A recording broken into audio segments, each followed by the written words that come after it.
तीन चीजों पे बेस कर रहा है आपका ऑटिज्म का क्राइटेरिया, जिसमें सोशल कम्युनिकेशन की बात कर रहा है, सोशल इंटरेक्शन की बात कर रहा है और रेपिटेटिव बिहेवियर या रिस्ट्रिक्टेड इंटरेस्ट की बात कर रहा है। सुबह से मुझे लगता है ये चीजें आप लोगों के साथ शेयर हुई होंगी और बार बार हुई होंगी। So next slide.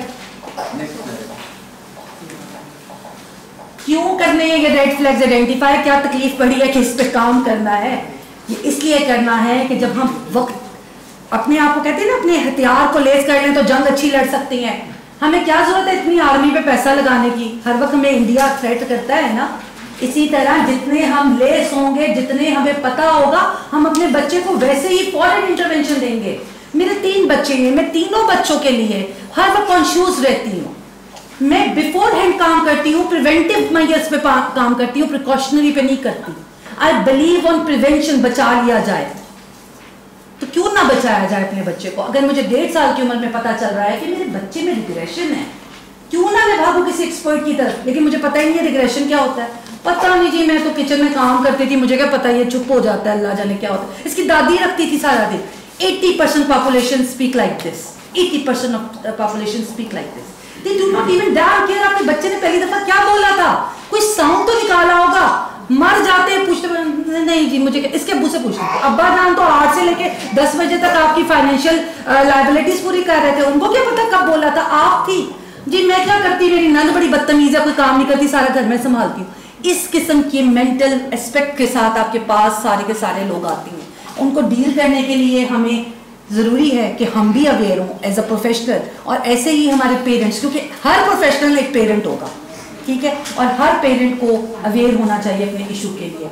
सेकेंडली, अगर अर्ली इंटरवेंशन मिलेंगी तो बेटर चांस ऑफ इम्प्रूवमेंट है जल्दी, क्योंकि सर नशात आपका बहुत ज्यादा एक्सपीरियंस है, अस्मा का अपना स्पीच पे इतना एक्सपीरियंस है, जितना जल्दी बच्चे पे स्पीच पे काम होगा उतनी इम्प्रूवमेंट। फिर उसके बाद आपको early intervention leads to the better school.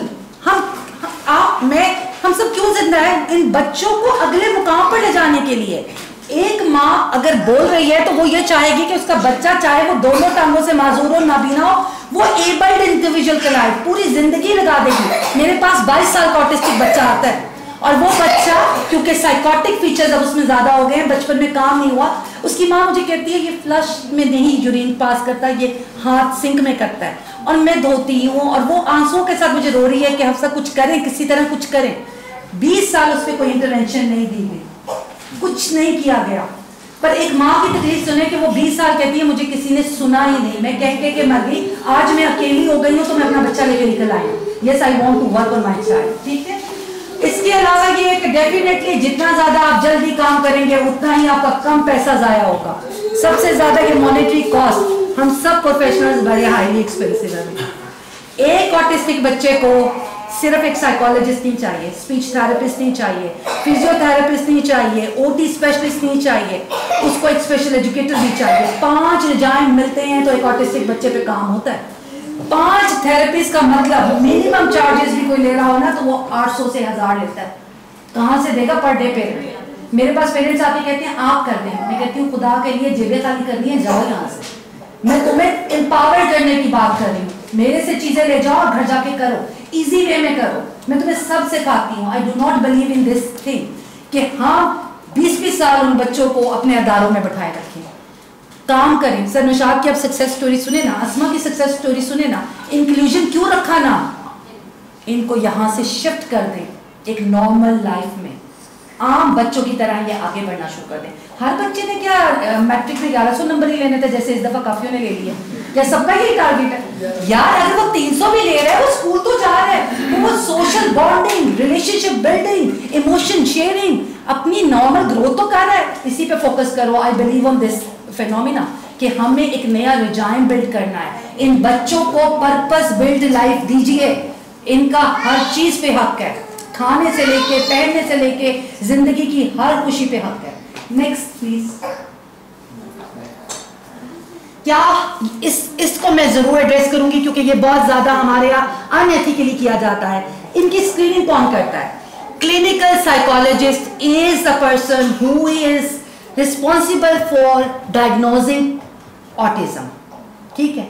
हाँ, उस स्क्रीनिंग में we take help of speech therapist we take help of physiotherapists, we take help of OT specialists, we take help of ये चाहते ना और मेरा तो नहीं गया special educator.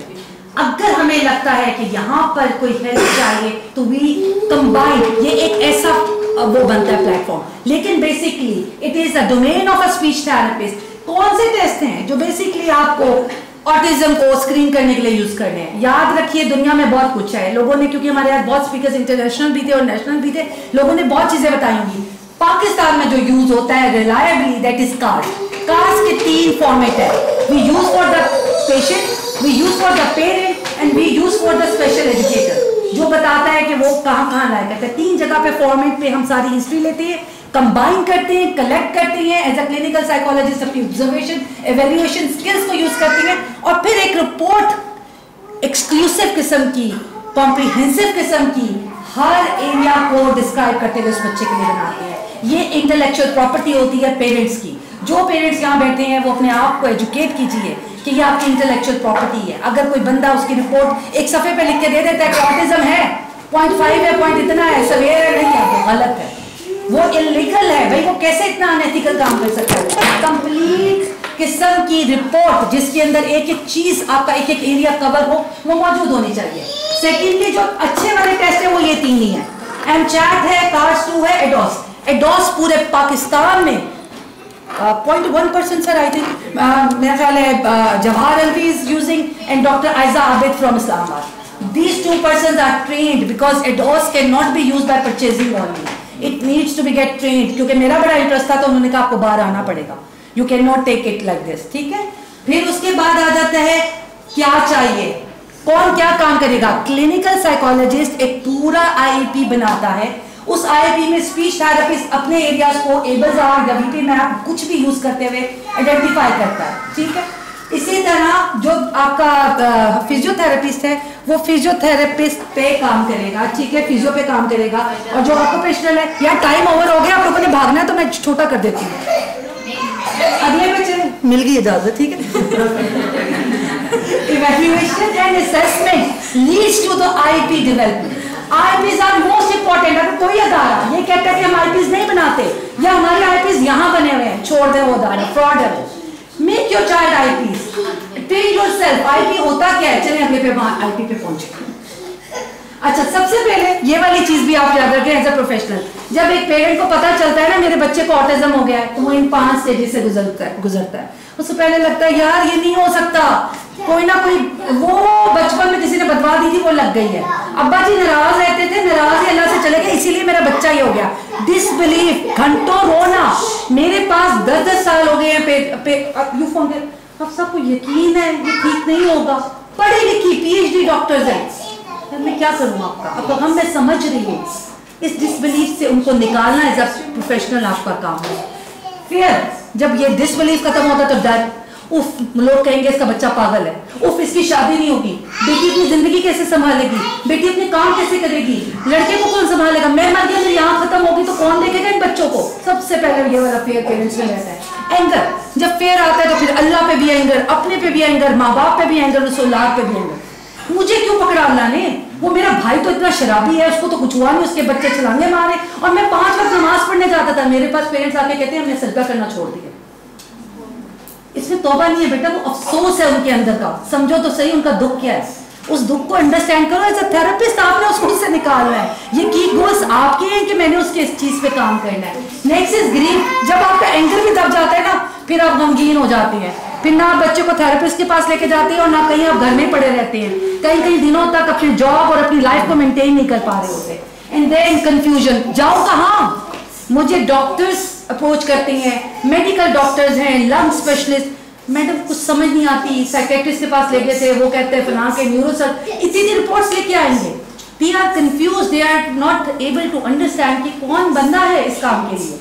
Next basic counselling का बहुत फायदा है। काउंसलिंग अपनी फैमिलीज के साथ, ये मैंने साथ साथ बता दिया, उसको आप स्किप कर दें। फैमिलीज की काउंसलिंग करना एज अ प्रोफेशनल आपका काम है, एज अ माशरा हमारा काम है। दूसरे के बच्चों पे उंगली ना उठाएं। हाँ, 1 मिनट नहीं बैठता, अजीब किस्म का बदतमीज बच्चा है, वो फोटो में कैसी हरकतें कर रहा है, स्टॉप इट यार। You need to accept it. मैं आपको बताती हूँ, मैं बेसिकली लाहौर से हूँ, जैसे असमा ने बताया, मैं एम्पोरियम गई थी। I seen adult autistic, 2 autistic sons of mother. अब वो माँ अपने बच्चे को यूं करके एक कॉर्नर पे सफाई के बाहर जो बैठने की जगह वहाँ बैठाई है, तो एक फैमिली पागल लग रही है। मैं भी वहाँ बैठी गाड़ी का वेट करती हूँ हस्बैंड का कि वो आएंगे लेने, फिर कुछ जुमला फिर कुछ जुमला, यानी कि हम, वो दूसरी फैमिली भी पढ़ी लिखी थी, और जो माँ अपने बच्चों को लेके आई है, क्या उन बच्चों का हक नहीं था उस एम्पोरियम पे? तुम्हारे बाप ने बना कर दिया एम्पोरियम कि तुम ही सब फिरोगे कि तुम नॉर्मल और वो नहीं नॉर्मल, या वो स्पेशल एबिलिटीज के बच्चे हैं तो उनको नहीं आना चाहिए। So try to think in wider way, और प्लीज नहीं करें ये ना पूछे इससे क्या हुआ, ये बहुत तकलीफ देता है, ये अंदर से मार देता है। मुझे कोई प्रॉब्लम है और आप आकर मुझसे यही पूछें क्या हुआ, तो मैं आपको कभी भी नहीं बताऊंगी। क्यों बताऊं? आप हैं कौन मेरे? मैं उसी को बताऊंगी ना जिस पर ट्रस्ट करूंगी, जिससे फील करूंगी, कनेक्ट करूंगी। ह्यूमन नेचर है, understand this things. What is IP? ये बहुत इंपॉर्टेंट चीज है।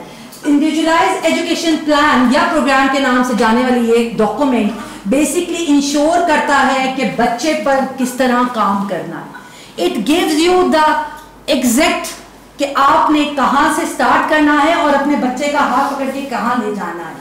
ये ऐसे ही है जब आप बेकिंग सीखती हैं और आपको अभी कुछ नहीं आता, बेसलाइन 0 है, तो कहां से काम स्टार्ट करना है? कहीं से रेसिपी पकड़नी है ना, किसी सी जगह से, बाजार से जाके सौदा लेके आना है, फिर उसको एग्जीक्यूट करना है। एक दिन में तो बेकिंग नहीं आएगी, महीने का टारगेट दे देते हैं और फिर महीने बाद देखेंगे क्या तुम्हारा केक सही बना या नहीं बना। हुआ ना कि ये IEPs, make IEPs of your patients, try to make IEPs. डरे मत। हम लोग पता नहीं क्यों डॉक्यूमेंटेशन से, वर्किंग से डरते हैं। Try to overcome your fears. जब तक काम नहीं करेंगे काम होएगा ही नहीं, आगे चलेंगे आप। आईपी का पर्पस क्या होता है? एक तो ये कि हर इंडिविजुअल इंसान की जरूरत को मैच किया जा सके उसके गोल्स के साथ। दूसरा ये कि चाइल्ड बेस्ड नीड्स के ऊपर एक प्रोग्राम डिजाइन किया जाए। इस बच्चे में ऑटिज्म है अगर और इस बच्चे में है तो दोनों का डिफरेंस है। उन्होंने कहा ना कि नॉर्मल बच्चे को आप कंपेयर नहीं करें अपने स्पेशल नीड बच्चे से, आप अपने नॉर्मल बच्चे को भी नॉर्मल से ना करें। मेरे घर में 3 अजूबे रहते हैं, एक कश्मीर चलता है, एक कराची पहुंचा होता है, एक पेशावर में फिर रहा होता है। मुझे नहीं समझ आता क्या, मैं अगर पराठा बनाती हूँ तो एक कहते हैं चकोर बना दो, एक कहते हैं गोल बना दो, एक कहते हैं ट्रायंगल। यानी कि मेरे घर में एक टाइम पे रजामंदी से काम नहीं हो रहा। कैसे कर सकते हैं कंपेयर? उनकी एबिलिटीज ही और हैं। एक गाने सुन के पढ़ती है, एक सोते में पढ़ता है, पता नहीं किताब मुंह पे रख के सो जाते हैं, अगले दिन पेपर दिया आते। हर कोई कहता है मैंने पढ़ना ही नहीं है, पढ़ाई आपके लिए। तो इंडिविजुअल डिफरेंसेस को रिस्पेक्ट कीजिए और इन्हीं इंडिविजुअल डिफरेंसेस को आईपीज में रिस्पेक्ट किया जाता है। That IEP takes both strengths and challenges. आपकी ना सिर्फ कमियों पे काम करता है बल्कि आपकी स्ट्रेंथ्स को भी आइडेंटिफाई करता है। जिनको आईपीज बनाने आते हैं या जो बना चुके हैं उनको, जी मेरा टाइम बहुत ओवर हो गया, लास्ट वाली खोलने में आखिरी है, लास्ट इससे अगली पे ले जाए। ये स्टेजेस हैं हमने बनाना किस तरह, ये तो सीख लें यार, ये तो एक प्रोफेशनल वो चीज़ है जो आपको नहीं सिखाई जाती। मुझे पता है किसी भी एमएस की पढ़ाई में नहीं बताया था, ये तो अपने जूते सीधे करके सीखा है हमने खुद। आईपी की 4 स्टेजेस होती है। सबसे पहले आपने बेसलाइन इन्फॉर्मेशन कलेक्ट करनी है। बेसलाइन इन्फॉर्मेशन कलेक्ट करने के लिए you can use ABLLS R, you can use BP map, ठीक है। दोनों में से जो भी आपको प्रोग्राम मिलता है, ABLLS R is more applicable in, widely applicable in our society, ठीक है। उसको सामने रखे, उसमें 15 आई थिंक है, कितने 12 या 15 है उसके अंदर एरियाज। हर एरियाज का उन्होंने बताया हुआ है कि बच्चे का eye contact, for example 1 minute eye contact, 5 minute eye contact, 10 minute eye contact. अब आपने मार्क करना है ये सब कितना है उसका, उससे आगे आपने काम करना है। पहले आपने बच्चे की असेसमेंट की, then you work on the further grounds, ठीक है। उसके बाद आपने एक डायरेक्शन सेट की। अब मुझे उसे लेवल 1 से, यानी कि उसका आई कॉन्टेक्ट 1 मिनट है, अब मैंने उसे 1 से 2 में लेके जाना है, तो ये लेवल 1 से लेवल 2 पे मैं लेके जा रही हूँ। करूंगी क्या? कोई इंटरवेंशन दूंगी ना। वो इंटरवेंशन क्या होगी? मैं इसको प्ले में एंगेज करूंगी, यानी मैं इसके साथ सेंड प्ले करूंगी और सेंड प्ले में एंगेज करते हुए मैं इसके साथ आई कॉन्टेक्ट मेंटेन करना सीखूंगी।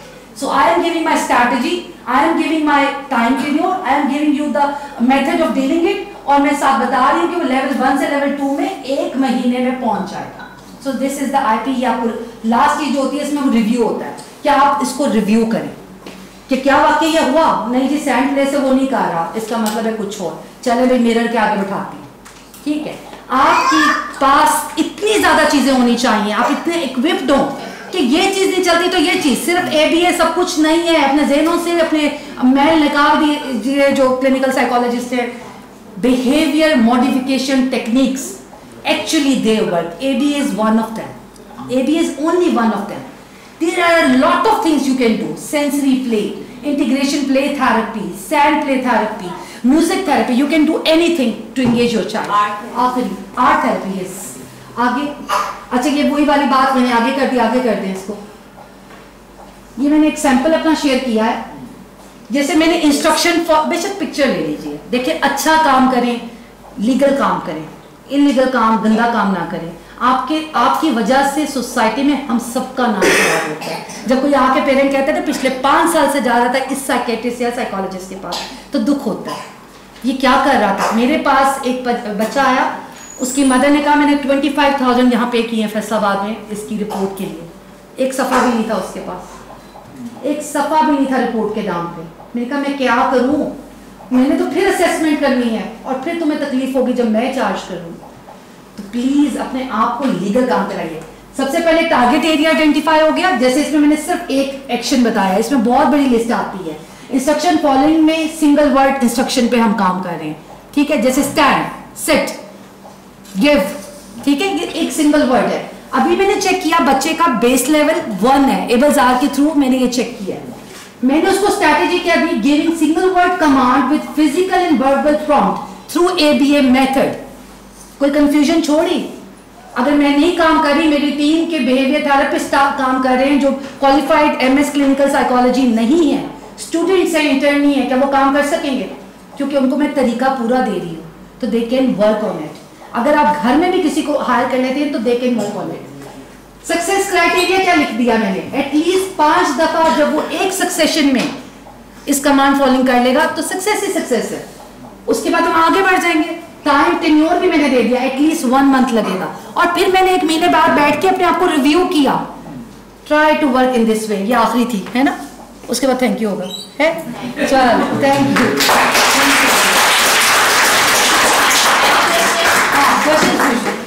Any question? जी जी. कितने % चांसेस होते हैं ऑटिस्टिक बच्चे को जो कितना अच्छा लगता है रिकवर हो जाने पूरी तरह नॉर्मल होने? ऑटिस्टिक बच्चा कभी भी जिंदगी में रिकवर नहीं होता और नॉर्मल नहीं होता. But not curable. ये क्योरेबल नहीं है, ये ट्रीटेबल नहीं है, इसके लिए कोई मेडिकेशन नहीं है. इसके लिए लोगों ने बहुत चीज़ें, आजकल आपको मीडिया, हम सब फेसबुक पे मुझे पता है कनेक्टेड है और हम रोज़ पढ़ रहे होते हैं, बायोमेडिसिन के नाम से चीज़ें आ रही हैं. ये एक पूरा रिजाइम है. देखिए, आप अपने बच्चे की डाइट पे भी काम करोगे, आप अपने बच्चे की थेरेपिस्ट पे भी काम करोगे. हाँ, it is manageable. There are many success stories जिसमें बच्चा नॉर्मल स्कूलिंग की तरफ गया. जरूरी नहीं है कि हर बच्चा डॉक्टर इंजीनियर बने. क्या जरूरी है? आपका हर नॉर्मल बच्चा डॉक्टर इंजीनियर होता है, लेकिन ये अपनी जिंदगी की तमाम लायबिलिटीज खुद उठा सकते हैं. So we work on the life skills कि इनको हेल्दी लाइफ स्किल्स दे देंगे, एक इंसान एक नॉर्मल इंसान की तरह अपनी जिंदगी गुजार सके. जी बेटे. ये जो बच्चे होते हैं ये रेपिटेटिव बिहेवियर शो करते हैं. तो जब हम इन्हें एक चीज बार बार देंगे तो इनका इंटरेस्ट उसमें से कम हो जाएगा. तो बार में वो चीज नहीं लेंगे, तो उससे फिर हम कैसे उन्हें वो कह सकते हैं कि आप इस चीज के साथ. देखिए, रेपिटेटिव बिहेवियर जो होते हैं ना, वो उनकी सेंसरी स्टिमुलेशन का तरीका है. वो अपने आप को सेंसरी स्टिमुलेशन के अगेंस्ट रिलैक्स करते हैं. जैसे मेरे पास एक बच्ची आती है, वो जितनी देर बैठती है वो ये करती है.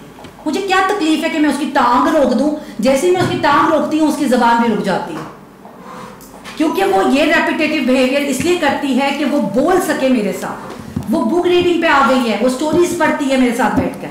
लेकिन जितनी दफा मैंने ये कोशिश की कि मैं उसके प्यार से हाथ रख के और इसको यूं कर दूं प्रेस, मैंने देखा उसकी ये चीज भी रुक जाती है. So I let it do.